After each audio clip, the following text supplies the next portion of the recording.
Almost 100 years ago, there was a movement started in the West on the name of equality between man and woman. And that movement actually, now people are realizing, has caused such a damage to our family system that even the West is looking for the solution because their family system is all gone.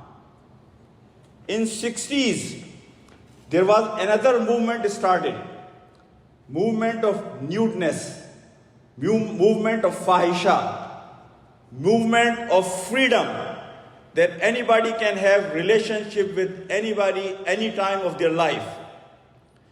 If you go and look in the history of this country, United States of America, before this second movement started in 60s, only 10% of the people have relationship out of marriage. If you go and find today, 95% of Americans, they have relationship out of marriage, outside whatever Allah and the holy books have recommended. See the progress of these movements. Then there is another movement started in 80s on the name of LGBTQ. And we can see now the effect of that movement. There is a fourth movement started recently, and that movement is transgenders. You can change your sex, you can go according to your feelings. Man and woman identity is just a social setup, it's just a social identity. So there is no such thing like a separate gender. You can identify yourself the way you want.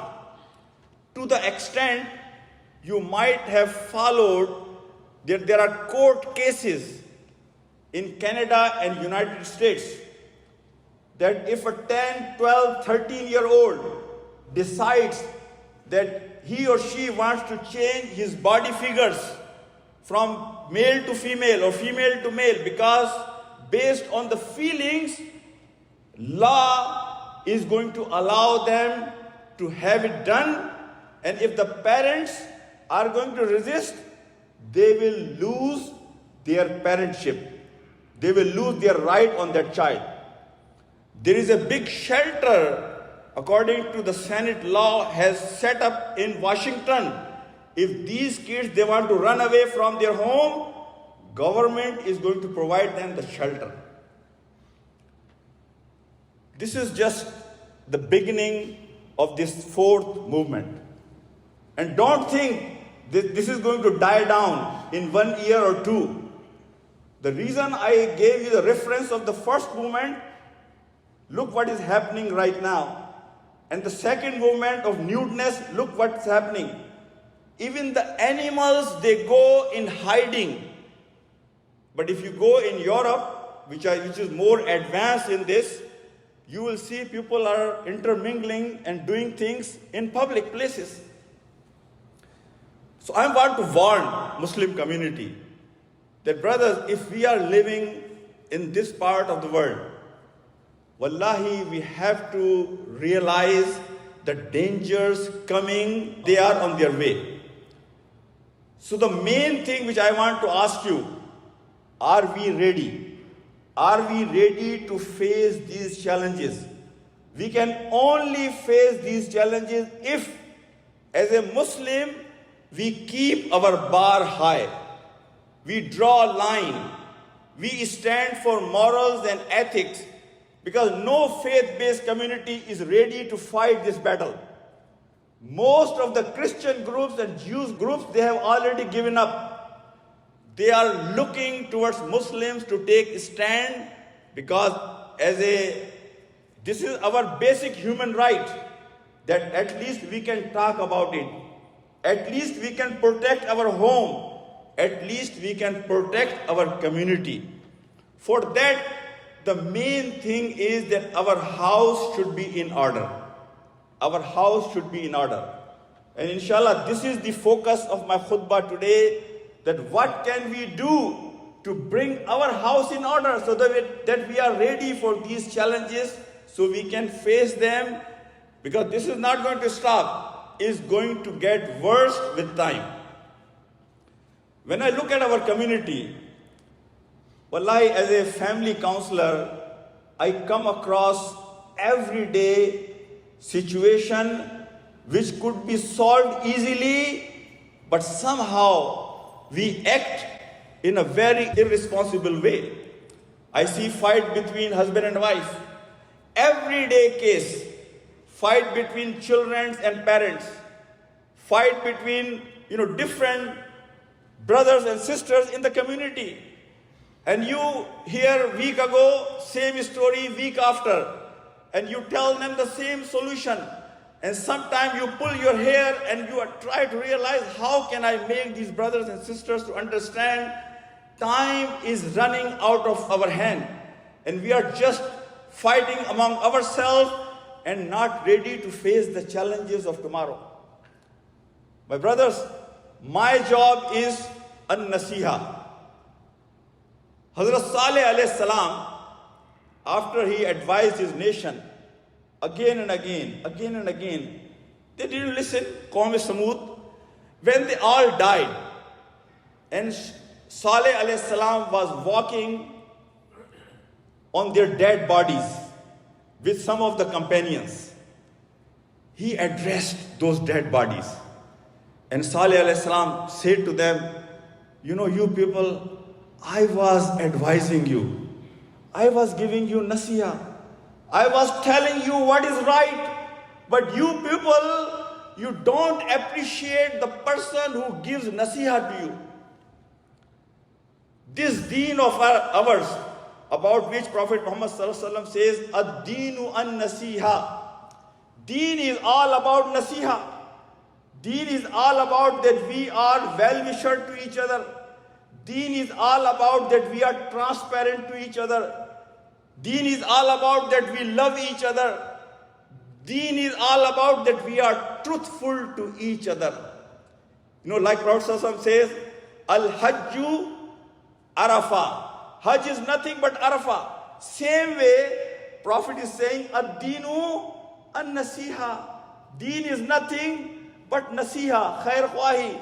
You are well-wisher of each other. So my brothers and my sisters, wallahi, the solution of our problem is, as I was listening to one of the sheikh, he said 2 words.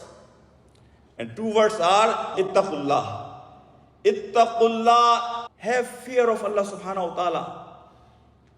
Our problem is, and I'm going to share with you some of the verses of Quran, ittaqullah has no meaning in our life.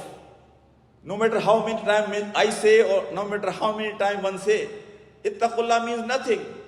Rather, we have reached to the level that if you remind somebody, brother, ittaqullah, have fear of Allah subhanahu wa ta'ala, he is going to get upset with you. What wrong I did? Why you are saying to me ittaqullah? Who you are to say me ittaqullah? People get offended if you remind them, have fear of Allah subhanahu wa ta'ala. My brother and my sisters. So our situation, I remember in Pakistan, I was trying to reconcile between 2 brothers, and one brother has taken loan from other brother, and he was not paying him back. And he was not even acknowledging that loan. So I said to him, brother, ittaqullah, you have to fear Allah subhanahu wa ta'ala. One day you have to answer to Allah subhanahu wa ta'ala. His reply was that let him give me more money, and I will inshallah pay him back on that day. Can you believe this? That how dear we have become, that we don't even care that I will face Allah subhanahu wa ta'ala. My brothers and my sisters, the ayah of Quran in which I read in front of you, in which Allah subhanahu wa ta'ala, this is from Surah Anfal. See, there is a heart of a mu'min, and there is a heart of non-believer, and there is a heart of munafiq, hypocrite. Quran is describing and giving us description the difference between 3 hearts when they hear the name of Allah subhanahu wa ta'ala. In Surah Infal, Allah subhanahu wa ta'ala is saying, Innamal mu'minuna allazina zukirallahu wajilat qulubuhum. When they hear zikr of Allah subhanahu wa ta'ala, their heart trembles, shakes. When they hear zikr of Allah subhanahu wa ta'ala, they humble themselves, they surrender. They feel themselves that they are going to follow whatever Allah is going to tell them. Tremble as soon as they hear the word of Allah subhanahu wa ta'ala. Prophet Muhammad sallallahu alaihi wasallam was sitting one time with Sahaba, and he said, there will be a time coming that out of so many people, only one will qualify for Jannah. And they all start crying and said, Ya Rasulullah, how that will happen? That out of so many, only one will qualify for Jannah. Prophet ﷺ said, Prophet is among you, so for you it becomes a lot easier to believe what Allah is saying and what Prophet is saying. But as time passes by, the gap increases, the message doesn't stay as strong as it is today. But for the people who are connected with the book of Allah subhanahu wa ta'ala and the life of the Prophet Muhammad sallallahu alaihi wasallam, this Quran is as strong as it was 1400 years ago. For them, the meaning of the life, the meaning of the saying of the Prophet Muhammad sallallahu alaihi wasallam is as important and as valuable as it was 1400 years ago.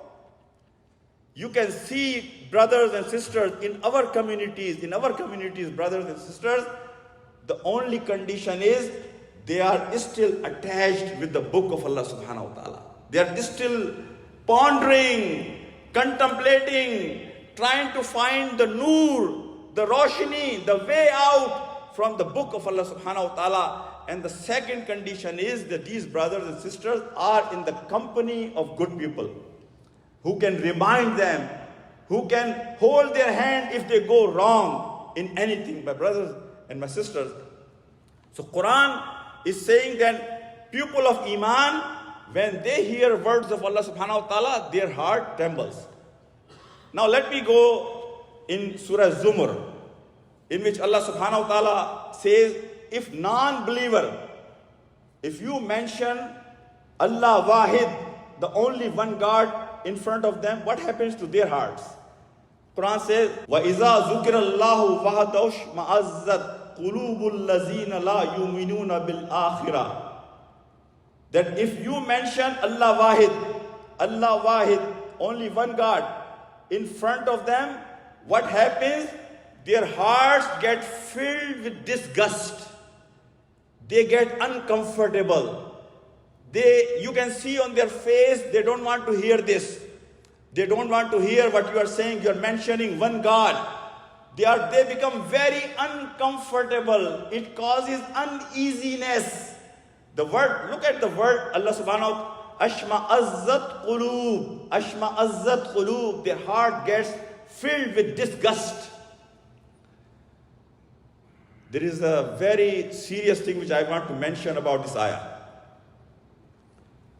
Allama Alusi, in his Tafsir Ruh al-Mani, he says there are Muslims, not just non-believers, there are Muslims among us, they also come under this condition that Allah subhanahu wa ta'ala is mentioning in this book. Who those people are? Allama Alusi says that one time I was walking by and somebody was calling on some dead buzurg, some dead sheikh who passed away, and he was seeking help from him, the dead person who was sheikh in his time. And Allama Alusi said that I told him, didn't you hear that ayah of Quran when Allah subhanahu wa ta'ala says, وَإِذَا سَأَلَكَ عِبَادِي أَنِّي فَإِنِّي قَرِيبٌ أُجِيبُ الدَّعْوَةَ الدَّاعِ إِذَا دَعَانِ. Didn't you hear that ayah of Quran when Allah is saying, call me and I will answer your call? Why you are calling this dead person? Allama Alusi says that I can see on his face that he did not like what I said. And he mentioned, when he left from my majlis, that Allama Alusi does not believe in all these dead people, shuyukh, buzurg, mufti, all these people who are ruhani, spiritual in their life and they are dead now. We see this in our communities as well. If you mention to them, ask something to Allah subhanahu wa ta'ala directly, and they will get uncomfortable. Why you are not acknowledging our buzurg, our spiritual leader, our ruhani peshwa who passed away? And some of us, we believe that these buzurg, they can listen and answer our call faster than Allah subhanahu wa ta'ala. La hawla wa la quwwata illa billah. Astaghfirullah. This is what Allama Alusi is saying, that when Allah Wahid is mentioned in front of them, they feel very uncomfortable. Then there is another condition in Surah Baqarah. Allah subhanahu wa ta'ala, wallahi brother, what I'm about to say to you, what Surah Baqarah is saying, wallahi, it makes me also very worried and concerned about myself. That if something is happening around me and somebody comes and tells me, brother, ittaqallah, have fear of Allah subhanahu wa ta'ala, have fear of Allah subhanahu wa ta'ala, that how I respond. And what I am about to tell you, you might have experienced in your life among Muslims this behavior.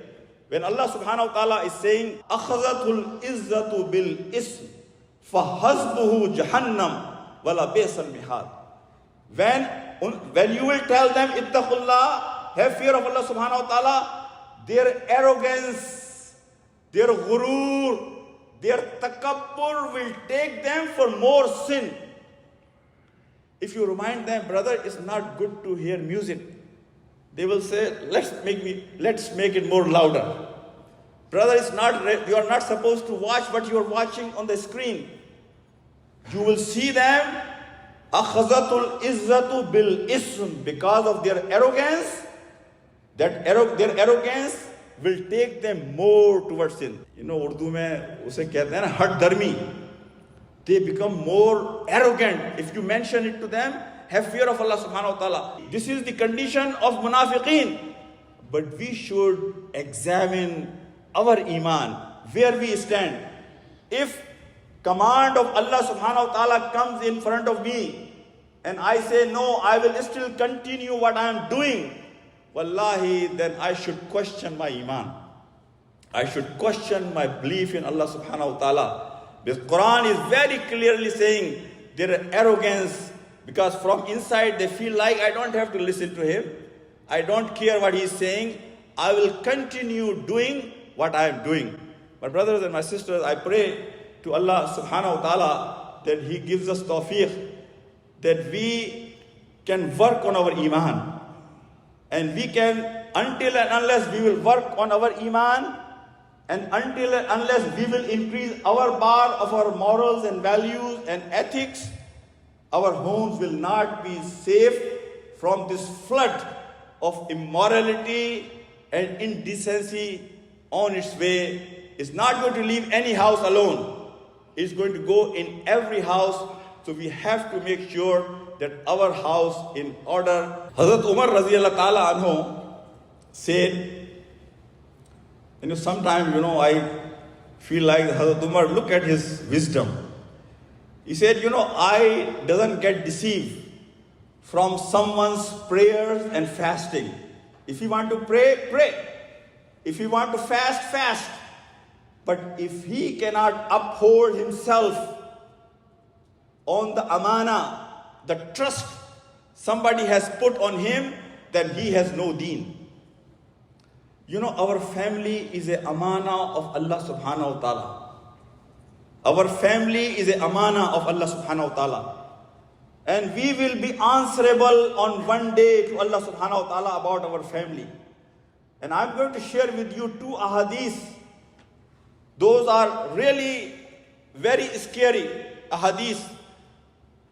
Don't feel like that life is about just have fun and then move on. And things will just go in the past and you will be gone and nothing will happen. Wallahi, the day is coming. For everything we do in this life, we will be answerable to Allah subhanahu wa ta'ala. That's why I'm saying, if somebody says, ittaqullah, understand that Quran has the same power which it has 1400 years ago.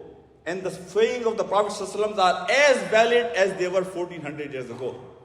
In one of the Sahih Hadith, Prophet ﷺ said that when everybody will be gathered on the day of judgment, and Allah subhanahu wa ta'ala will speak to everyone, and Allah subhanahu wa ta'ala will say, Anid Dayanu wa Anil Malik.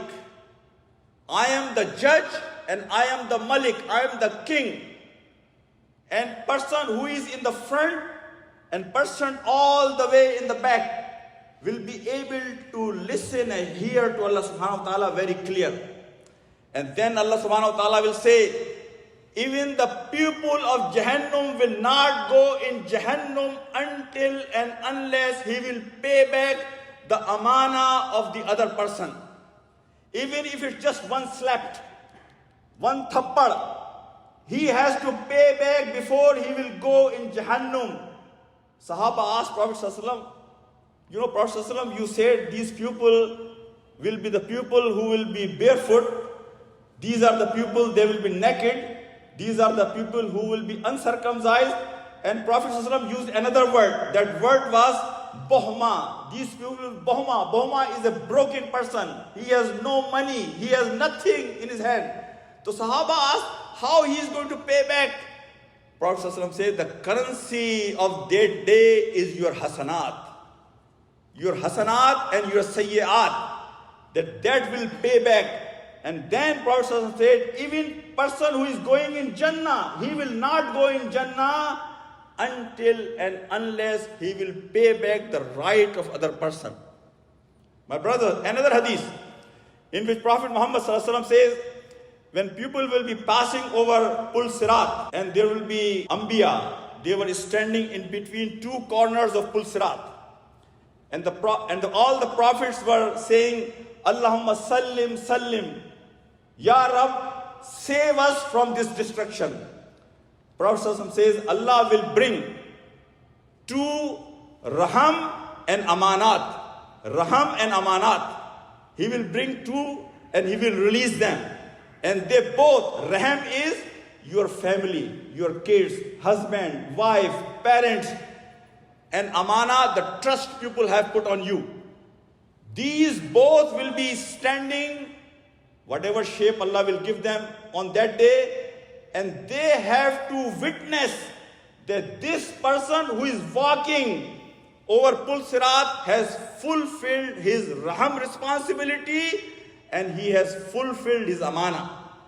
And if these witnesses will fail to witness for him, that person will fall in Jahannam. My brothers and my sisters, wallahi, these things in this dunya, because our heart in ghafla, our heart is heedless, our heart does not realize the severity, the intensity of that day. It all looks like it's a joke. It's just something that I can laugh and move on. But wallahi, my brothers and my sisters, there are only few more steps left for most of us, and then our grave is waiting. Right there, few more steps, and our grave is waiting. And that is the time that when we will see the yaqeen, we will see the certainty, we will see whatever Allah subhanahu wa ta'ala has said in Quran, and whatever Prophet Muhammad sallallahu alayhi wasallam said is true, nothing but true. My brothers and my sisters, in my ending of khutbah, I want to share with you one story. And that story really is about Abu Salama and Salama. And you know who Salama was? She was the wife of Prophet Muhammad sallallahu alaihi wasallam. But let's go back few years before the death of Abu Salama. One day Abu Salama, the reason I want to share with hadith for two reasons. One, see, for Sahaba, as soon as they used to hear anything from Prophet Muhammad sallallahu alaihi wasallam or from wahi of Allah subhanahu wa ta'ala, they will take it serious and that will change their life.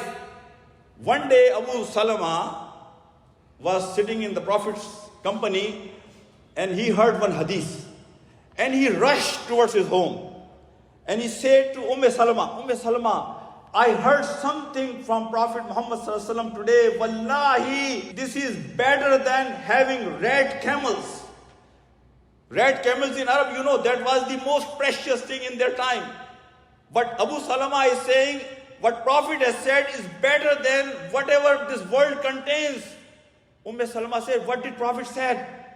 He said, Prophet Muhammad sallallahu alaihi wasallam said, if you go through any calamity, any difficulty, any hardship, after you say, Inna lillahi wa inna ilayhi raji'un, you should say, Allahumma ajurni fi musibati, wakhluf li khayran minha.